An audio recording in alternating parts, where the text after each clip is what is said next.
Good morning दोस्तों, स्वागत है आपका आज के मुख्य समाचारों में। जी हां दोस्तों, आपको यहां पर देखने को मिलेंगी सुबह से लेकर शाम तक की तमाम बड़ी खबरें मुख्य समाचार ब्रेकिंग न्यूज अपडेट्स के रूप में। तो चलिए दोस्तों, जान लेते हैं आज की पहली बड़ी खबर। कब्रिस्तान में मुख्तार अंसारी के भाई और डीएम में हॉट टॉक।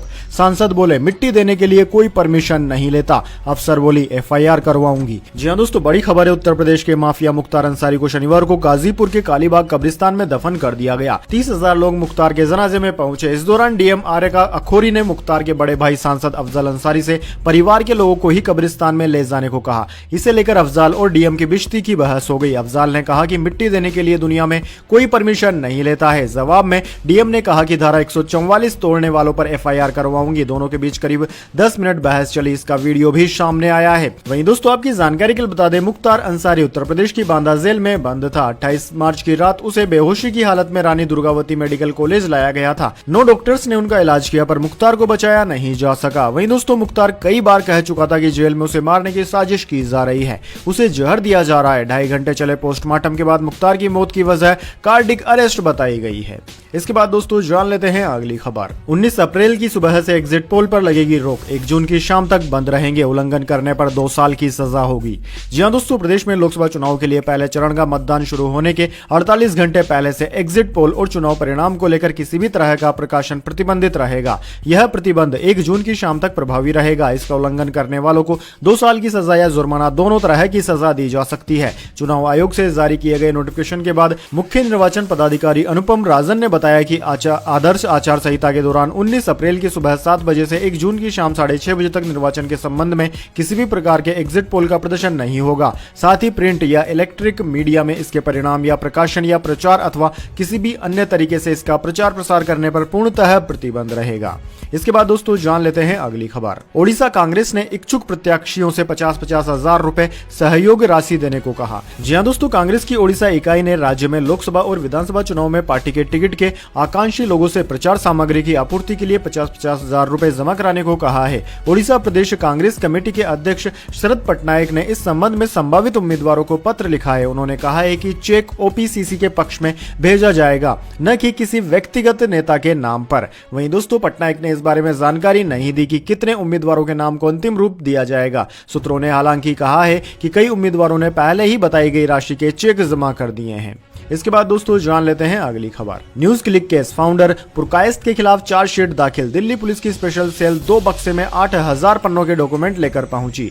जी हां दोस्तों, दिल्ली पुलिस की स्पेशल सेल ने शनिवार को न्यूज पोर्टल न्यूज क्लिक के खिलाफ 8000 पन्नों की चार्जशीट दाखिल की है। चार्जशीट में आरोप है कि न्यूज क्लिक को चीनी प्रोपेगेंडा फैलाने के लिए करोड़ों की विदेशी फंडिंग मिली। न्यूज क्लिक के खिलाफ गैरकानूनी गतिविधियां रोकथाम अधिनियम 1967 यूएपीए के तहत केस दर्ज किया गया है। स्पेशल सेल ने पटियाला हाउस कोर्ट में एडिशनल सेशन जज डॉक्टर हरदीप कौर की बेंच में चार्जशीट दाखिल की। मामले पर सुनवाई 16 अप्रैल को होगी। प्रबीर पुरकायस्त मुख्य आरोपी है, जबकि अमित चक्रवर्ती को सरकारी गवाह बना दिया गया है। दिल्ली की पटियाला हाउस कोर्ट ने दिल्ली पुलिस को पिछले साल सितंबर में चार्जशीट दाखिल करने की मोहलत दी थी। पुलिस को इस फरवरी 2024 में पहले 2 महीने और फिर 20 दिन का एक्सटेंशन मिला था। इसके बाद दोस्तों, जान लेते हैं अगली खबर। कलेक्टर रहते हुए ताराचंद ने कार्यकर्ता की तरह काम किया। गहलोत बोले मीणा के इस्तीफे के लिए सीएम को फोन करना पड़ा था। जी हां दोस्तों, पूर्व मुख्यमंत्री अशोक गहलोत ने कहा कि ताराचंद मीणा ने कलेक्टर के रहते हुए कार्यकर्ता की तरह काम किया। उनका इस्तीफा बड़ी मुश्किल से स्वीकार हुआ, इसके लिए मुझे सीएम को फोन करना पड़ा। गहलोत शनिवार को टाउन हॉल में उदयपुर लोकसभा के कांग्रेस प्रत्याशी ताराचंद मीणा के समर्थन में नामांकन के बाद सभा को संबोधित कर रहे थे। गहलोत ने कहा कि प्रधानमंत्री मोदी ने अब की बार ट्रंप सरकार का नारा दिया। ट्रंप हार गए, क्या इज्जत रही हमारी? देश को विश्व गुरु बनाने की बात करते हो और बोल रहे थे अगली सरकार ट्रंप सरकार। मोदी जी, आप प्रधानमंत्री सिर्फ बीजेपी के नहीं हो, हम सबके हो। ये लोग कांग्रेस के खाते बंद कर रहे हैं। देश में स्थितियां कठिन नहीं है। संयुक्त राष्ट्र संघ भी बोल रहा है। उन्होंने कहा है कि लोकतंत्र सिर्फ तभी जिंदा रहता है जब निष्पक्ष चुनाव होता है। इसके बाद दोस्तों, जान लेते हैं अगली खबर। बारामती में सुप्रिया सुले और भाभी सुनेत्रा पवार में मुकाबला। शरद पवार की बेटी 2009 से है। सांसद अजित पवार की पत्नी पहली बार चुनावी मैदान में।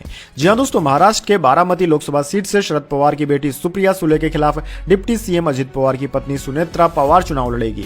एनसीपी अजीत गुट के नेता सुनील तटकरे ने शनिवार को इसकी घोषणा की। अजीत और सुप्रिया चचेरे भाई बहन है। इस रिश्ते से सुप्रिया और सुनेत्रा ननद भाभी है। एनसीपी शरद गुट ने शनिवार 30 मार्च की शाम को ही राज्य की 5 सीटों पर उम्मीदवारों के नामों का ऐलान कर दिया था। इसके कुछ देर बाद एनसीपी अजीत गुट ने सर्वसम्मति से अपने कैंडिडेट की घोषणा की। इसके बाद दोस्तों जान लेते हैं अगली बड़ी खबर। बीजेपी मैनिफेस्टो कमेटी का ऐलान, राजनाथ बने अध्यक्ष, निर्मला सीतारमण संयोजक, समिति में 4 राज्यों के सीएम समेत 27 सदस्य।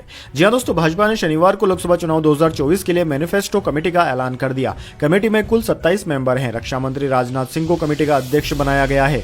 वहीं दोस्तों वित्त मंत्री निर्मला सीतारमण संयोजक होंगी, पीयूष गोयल सह संयोजक बनाए गए हैं। इसके अलावा कमेटी में 4 राज्यों के सीएम भी शामिल हैं। मध्य प्रदेश के सीएम मोहन यादव, असम के सीएम हिमंता बिस्वा शर्मा, गुजरात के सीएम भूपेश पटेल और छत्तीसगढ़ के विष्णुदेव साय कमेटी का हिस्सा हैं।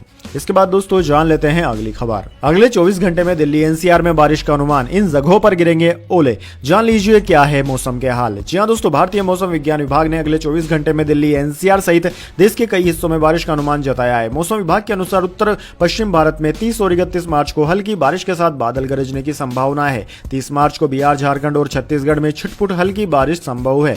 जम्मू कश्मीर, गिलगित बाल्टिस्तान, लद्दाख और मुजफ्फराबाद में हल्की बारिश और बर्फबारी के साथ कुछ स्थानों पर भारी बारिश भी हो सकती है। इसके अलावा दोस्तों अगले 24 घंटे के दौरान पश्चिमी हिमालय पर बारिश और बर्फबारी के साथ कुछ स्थानों पर बर्फबारी हो सकती है। लखनऊ के इलाकों में बारिश की संभावना है और बादल भी छाए रहेंगे। इसके बाद दोस्तों जान लेते हैं अगली खबर। कांग्रेस प्रत्याशी ओला बोले, मैं चुनाव नहीं लड़ना चाहता था, गहलोत पायलट को मना कर दिया था, पार्टी का अस्तित्व संकट में था, इसलिए मैदान में उतरा। जी हां दोस्तों, झुंझुनू लोकसभा सीट से कांग्रेस प्रत्याशी ब्रजेंद्र ओला ने कहा है कि मैं तो चुनाव नहीं लड़ना चाहता था। पूर्व सीएम अशोक गहलोत और पूर्व डिप्टी सीएम सचिन पायलट को मना कर दिया था। बोला था किसी को भी चुनाव लड़वा दो, मैं पूरी मदद करूंगा। शुक्रवार को ओला खेतड़ी के तातीजा में जनसंपर्क अभियान की शुरुआत के समय बोल रहे थे। उन्होंने कहा कि गहलोत पायलट, प्रदेश अध्यक्ष गोविंद सिंह डोटासरा, प्रदेश प्रभारी सुखजिंदर सिंह रंधावा और आलाकमान के आग्रह के बाद मैदान में उतरा हूं। उन्होंने कहा कि पार्टी को कुछ लोगों से जानकारी मिली होगी, सर्वे किया होगा, पार्टी का अस्तित्व संकट में था, इसलिए चुनाव लड़ने का निर्णय किया है। इसके बाद दोस्तों जान लेते हैं अगली खबर। यूपी मदरसा एक्ट का मामला पहुंचा सुप्रीम कोर्ट, इलाहाबाद हाईकोर्ट ने कर दिया था रद्द।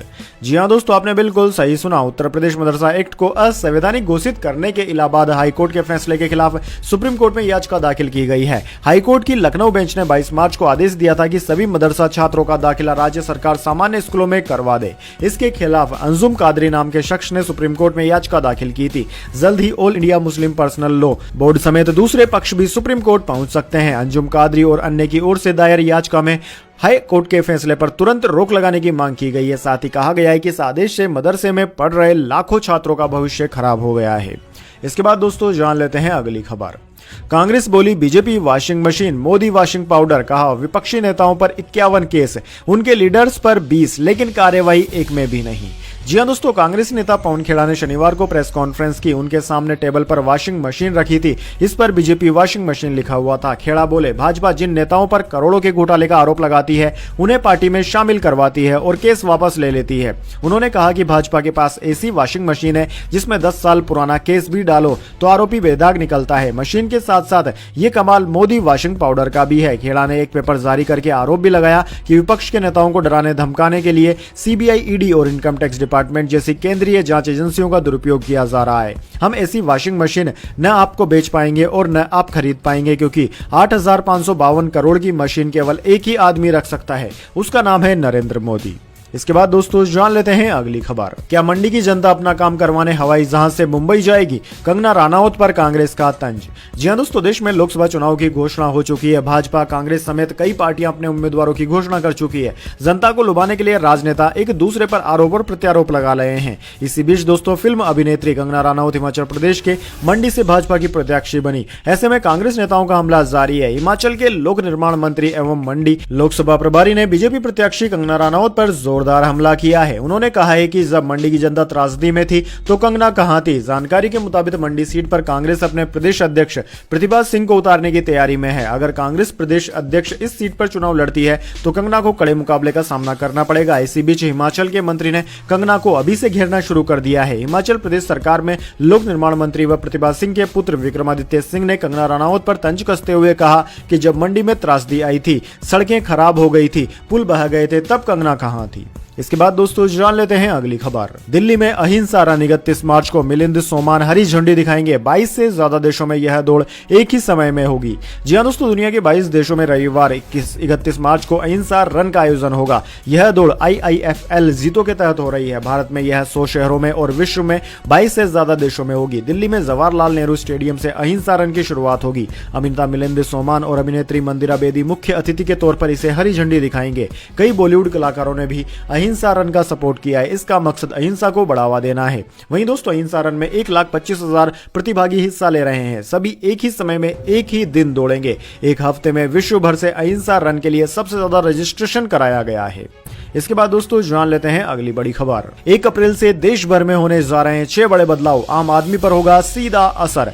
जी हां दोस्तों, 1 अप्रैल 2024 से नए वित्त वर्ष की शुरुआत हो रही है। नए कारोबारी साल 2024-25 की शुरुआत होने के साथ ही देश में बहुत सारे नियम बदल जाएंगे। जैसा कि दोस्तों आप सबको पता है, देश में हर महीने की शुरुआत में कई बदलाव होते हैं। इसी तरह 1 अप्रैल 2024 से भी कई बड़े बदलाव होने की संभावना है। इन बदलावों का सीधा असर आम आदमी की जेब पर पड़ने वाला है। इसमें दोस्तों आपकी जानकारी के लिए बता दें, फास्टैग, पैन, आधार, GST सहित कई सारे नए नियम हैं जो कि बदलने वाले हैं।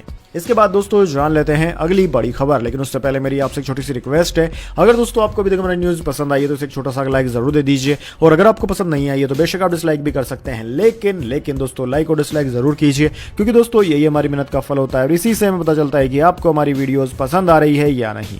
तो चलिए दोस्तों जान लेते हैं आज की अगली बड़ी खबर। पहाड़ से मैदान तक झमाझम बारिश, गंगोत्री धाम में बर्फबारी, 48 घंटे का ऑरेंज अलर्ट हुआ जारी। जी हां दोस्तों, प्रदेश में एक बार फिर मौसम बदल रहा है। बीते कई दिनों से हो रही तेज गर्मी के बाद शनिवार को अचानक मौसम ने करवट ले ली। तड़के से ही पहाड़ से मैदान तक झमाझम बारिश का दौर शुरू हो गया। कुछ जगहों पर पहाड़ों पर बर्फबारी भी शुरू हो गई। उत्तराकाशी में ठंडी हवाएं चलने से पारा तेजी से नीचे लुढ़का और तेज हवाओं के साथ बारिश शुरू हो गई। सुबह से ही गंगोत्री धाम में बर्फबारी भी हुई, जिससे तापमान एक बार फिर कम हो गया और ठंड बढ़ गई। प्रदेश में शनिवार और रविवार को मौसम का मिजाज बदला रहेगा। मौसम विभाग ने राज्य में अगले 48 घंटे के लिए ऑरेंज अलर्ट जारी किया है, जिसमें प्रदेश के अधिकांश हिस्सों में आंधी, बारिश, ओलावृष्टि और बिजली चमकने की संभावना के साथ ही 40 से 50 किलोमीटर प्रति घंटे की रफ्तार से हवाएं चलने की संभावना है। इसके बाद दोस्तों जान लेते हैं अगली खबर। T20 विश्व कप के लिए जल्द ही टीम इंडिया का होगा ऐलान। 15 खिलाड़ियों को चुनेंगे चयनकर्ता।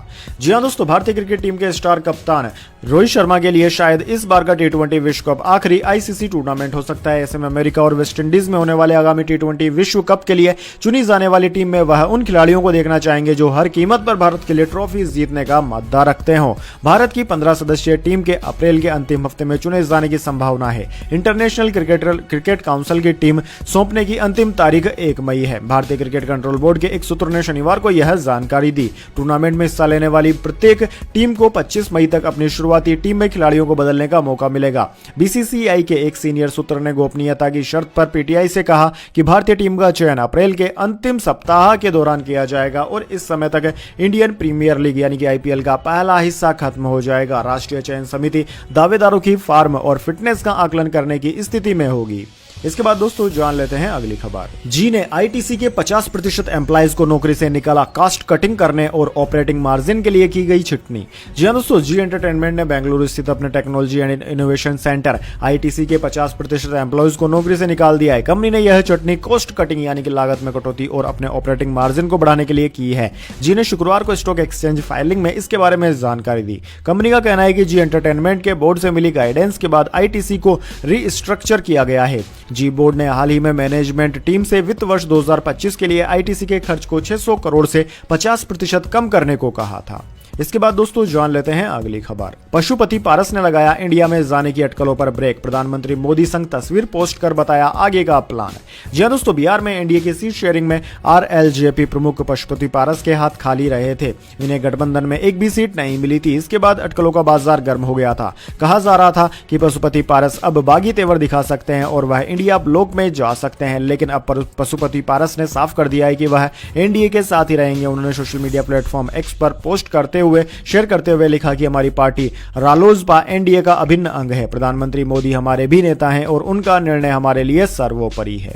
इसके बाद दोस्तों जान लेते हैं अगली खबर। दिल्ली के रामलीला मैदान में आज इंडिया की रैली। आपने कहा विपक्ष को निशाना बनाया जा रहा, भाजपा बोली ये भाषण के लिए भीड़ जुटाते हैं। जी हां दोस्तों, दिल्ली के मुख्यमंत्री अरविंद केजरीवाल की गिरफ्तारी के विरोध में 31 मार्च को इंडिया ब्लॉक महारैली करने वाला है। इसमें 26 दलों के नेता शामिल हो सकते हैं। लोकसभा चुनाव से पहले यह विपक्ष की पहली बड़ी रैली होगी। शनिवार को आम आदमी पार्टी नेता गोपाल राय और दिलीप पांडे ने रामलीला मैदान में तैयारियों का निरीक्षण किया। गोपाल राय ने कहा कि गठबंधन के नेता तानाशाही हटाओ लोकतंत्र बचाओ रैली में पहुंच रहे हैं। केंद्र सरकार एजेंसियों की मदद से विपक्ष के नेताओं को निशाना बना रही है। एक चुने हुए मुख्यमंत्री को किसी के आरोपों के आधार पर जेल में डाल दिया गया। ये जो खेल चल रहा है, इसी के खिलाफ कल महारैली होने जा रही है।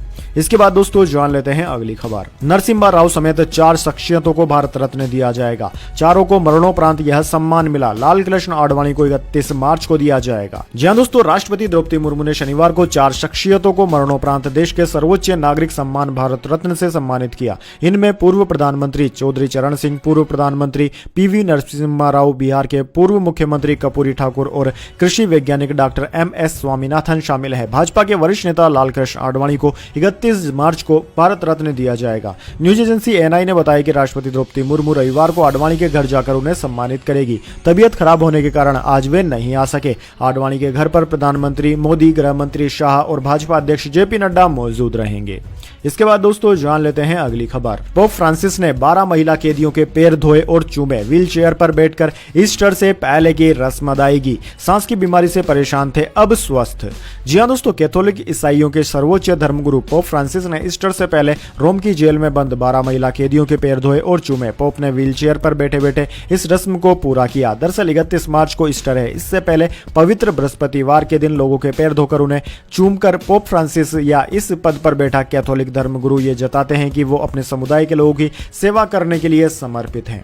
पोप ने भी इस परंपरा को निभाया। रस्म बेबिलिया जेल में निभाई गई। महिलाएं एक ऊंचे मंच पर स्टूल पर बैठी थी ताकि पोप व्हील चेयर से आसानी से रस्म को पूरी कर सके। जब फ्रांसिस ने महिलाओं के पैर धोए और तो वे रो पड़ी। पोप ने उनके पैर पर धीरे से पानी डाला और फिर एक छोटे तौलिए से पोंछा, फिर चूमकर रस्म को पूरा किया। इसके बाद दोस्तों जान लेते हैं अगली खबर। विराट और गंभीर बीच मैदान में गले मिले। 6 पड़ने के बाद हर्षित ने डुप्लेसी को आउट किया। मैक्सवेल के 2 कैच भी छूटे। जी हां दोस्तों, इंडियन प्रीमियर लीग में शुक्रवार को कोलकाता नाइट राइडर्स ने रॉयल चैलेंजर बेंगलुरु को 7 विकेट से हरा दिया था। बेंगलुरु के M चिन्नास्वामी स्टेडियम में RCB के पूर्व कप्तान विराट कोहली और KKR के मेंटर गौतम गंभीर एक दूसरे से गले मिलते नजर आए। दोनों के बीच पिछले सीजन में बहस हुई थी। इस वजह से यह गले मिलना काफी स्पेशल रहा। वैसे दोस्तों RCB के गैलन मैक्सवेल को 2 जीवनदान भी मिले थे, लेकिन वे इसका फायदा नहीं उठा सके और आखिरी में कैच आउट हो गए। हर्षित राणा ने फाफ डुप्लेसी के खिलाफ 6 पड़ने के बाद अगली ही बॉल पर उन्हें पेवेलियन भेज दिया था। इस तरीके से यह मुकाबला काफी यादगार रहा। इसके बाद दोस्तों जान लेते हैं अगली खबर। दिल्ली जल बोर्ड केस। ईडी ने पहली चार्जशीट दाखिल की। 140 पन्नों की चार्जशीट में जल बोर्ड के पूर्व चीफ इंजीनियर और कॉन्ट्रैक्टर आरोपी। जी हां दोस्तों, परिवर्तन निर्देशालय ने शनिवार को दिल्ली जल बोर्ड केस में पहली चार्जशीट दाखिल कर दी। इसमें एक कंपनी और 4 लोगों पर भ्रष्टाचार के आरोप लगाए गए हैं। मीडिया रिपोर्ट्स में सूत्रों के हवाले से दावा किया गया है कि दिल्ली जल बोर्ड ने ठेका देने में भ्रष्टाचार किया। घूस की रकम आम आदमी पार्टी को इलेक्शन फंड के तौर पर दी गई। दिल्ली जल बोर्ड केस में यह ईडी की पहली चार्जशीट है। इसे दिल्ली की special prevention of money laundering act PMLA court में पेश किया गया। चार्जशीट में जल बोर्ड के पूर्व engineer Jagdish Kumar Arora, contractor Anil Kumar Agarwal, NBCC India limited company के पूर्व जनरल मैनेजर DK मित्तल, NKG इंफ्रास्ट्रक्चर लिमिटेड और तेजिंदर सिंह को आरोपी बनाया गया है। इसके बाद दोस्तों जान लेते हैं अगली खबर। गोडजिला X कोंग को मिला 14 करोड़ की ओपनिंग। मिशन इम्पॉसिबल 7 और फास्ट X का रिकॉर्ड तोड़ा। दूसरे दिन आदु जीवंतम ने कमाए 6.25 करोड़। जी हां दोस्तों, शुक्रवार रिलीज हुई हॉलीवुड फिल्म Godzilla X Kong the new empire ने इंडियन बॉक्स ऑफिस पर पहले दिन अच्छी कमाई की। फिल्म ने अपने ओपनिंग डे पर 14.50 करोड़ रुपए का बिजनेस किया। इसके बाद ही देश में बड़ी ओपनिंग पाने वाली हॉलीवुड फिल्मों में से यह एक बन गई है। फिल्म ने टॉम क्रूज की मिशन इम्पॉसिबल 7 और विन डीजल की फास्ट X को भी पीछे छोड़ दिया। जहां मिशन इम्पॉसिबल 7 ने इंडिया में पहले दिन 12.5 करोड़ कमाए थे, तो वहीं फास्ट X ने ओपनिंग डे पर 13 करोड़ कमाए थे। फिल्म के इंग्लिश वर्जन ने 6.5 करोड़ और हिंदी वर्जन ने 4 करोड़ कमाए। वहीं तेलुगु और तमिल वर्जन ने मिलाकर 4 करोड़ का कलेक्शन किया। इसके बाद दोस्तों जान लेते हैं अगली खबर। अरुणाचल में चुनाव पूर्व 10 विधानसभा सीटों पर भाजपा जीती। CM खांडू समेत सभी निर्विरोध विजय। 19 अप्रैल को बची हुई 50 सीटों पर वोटिंग होगी। जी हां दोस्तों, अरुणाचल प्रदेश की 60 विधानसभा सीटों में से 10 में भाजपा को चुनाव से पहले ही जीत मिल गई है। इन 10 सीटों पर भाजपा उम्मीदवारों ने निर्विरोध जीत दर्ज की। इनमें सीएम खेम्पा खांडू, डिप्टी सीएम चाउना मैन भी शामिल है। खेम्पा खांडू ने मुक्तो विधानसभा क्षेत्र से नामांकन भरा था। चूंकि किसी और उम्मीदवार ने पर्चा दाखिल नहीं किया, ऐसे में खांडू को निर्विरोध चुन लिया गया। बाकी 9 सीटों पर भी इसी तरह बीजेपी उम्मीदवारों को जीत मिली। राज्य में 19 अप्रैल को एक फेज में चुनाव होंगे, वहीं रिजल्ट 2 जून को घोषित किया जाएगा। इसके बाद दोस्तों अगली बड़ी खबर, नीदरलैंड के नाइट क्लब में शख्स ने लोगों को बंधक बनाया, कुछ घंटों बाद छोड़ा, फिर सरेंडर किया। संदिग्ध के पास हथियार मिले। जी हां दोस्तों, नीदरलैंड के एक नाइट क्लब में एक शख्स ने क्लब में मौजूद कई लोगों को बंधक बना लिया। कई घंटों बाद संदिग्ध ने बंधकों को आजाद किया और पुलिस के सामने सरेंडर कर दिया। कितने लोगों को होस्टेज बनाया गया और यह होस्टेज क्राइसिस कितने घंटे चला, इसकी जानकारी फिलहाल नहीं दी गई है। कतर के मीडिया हाउस अल जजीरा के मुताबिक घटना एडे शहर के पेटिकोट नाइट क्लब में हुई। यह शहर नीदरलैंड की राजधानी एम्स्टर्डम से 85 किलोमीटर दूर है। पुलिस को खबर मिली थी कि एक शख्स ने नाइट क्लब में मौजूद लोगों को बंधक बना लिया था। उसके पास चाकू और अन्य हथियार थे। इसके बाद पुलिस ने एक्शन लिया और क्लब को घेर लिया। इसके बाद बंधकों को छुड़ा लिया गया है। इसके बाद दोस्तों जान लेते हैं अगली खबर। बोनी कपूर ने रिवील की नो एंट्री 2 की कास्टिंग। दिलजीत, अर्जुन और वरुण साथ दिखेंगे, सलमान नहीं होंगे हिस्सा। 2025 में रिलीज होगी फिल्म। जी हां दोस्तों, बोनी कपूर ने फिल्म नो एंट्री 2 की अनाउंसमेंट कर दी है। यह 2005 की फिल्म नो एंट्री का सीक्वल है। फिल्म में दिलजीत दोसांझ, अर्जुन कपूर और वरुण धवन की तिकड़ी देखने को मिलेगी। फिल्म की शूटिंग इस साल दिसंबर से शुरू हो सकती है। यह 2025 में फिल्म नो एंट्री के 20 साल पूरे होने पर सिनेमाघरों में रिलीज की जाएगी। सूत्रों का कहना है कि दिलजीत, अर्जुन और वरुण इस फिल्म में डबल रोल में दिखेंगे, वहीं सलमान खान इस फिल्म का हिस्सा नहीं होंगे। तो दोस्तों यह थी आज की तमाम बड़ी खबरें। इसके बाद दोस्तों बारी आती है आज के माइंड क्यूज क्वेश्चन की। जी हां दोस्तों, एक आसान से सवाल का जवाब देकर आप जीत सकते हैं एक सरप्राइज गिफ्ट हमारे यूट्यूब चैनल की ओर से। तो दोस्तों आज का सवाल आपकी स्क्रीन पर आ चुका है। दादा साहेब फाल्के पुरस्कार कौन से क्षेत्र में दिया जाता है? जी हां दोस्तों, अगर आप जानते हैं कि दादा साहेब फाल्के पुरस्कार कौन से क्षेत्र में दिया जाता है तो जल्दी से उसका नाम कमेंट्स में लिख दीजिए। अगर दोस्तों आपका जवाब होता है एकदम सही और आप चुने जाते हैं लकी विजेता के रूप में, तो आपको मिल सकता है एक सरप्राइज गिफ्ट हमारे यूट्यूब चैनल की ओर से। तो दोस्तों जल्दी से अपने उत्तर कमेंट्स में लिख दीजिए, वीडियो को लाइक कर लीजिए, चैनल को सब्सक्राइब करके बेल आइकन भी दबा लीजिए। धन्यवाद। वंदे मातरम। जय हिंद, जय भारत।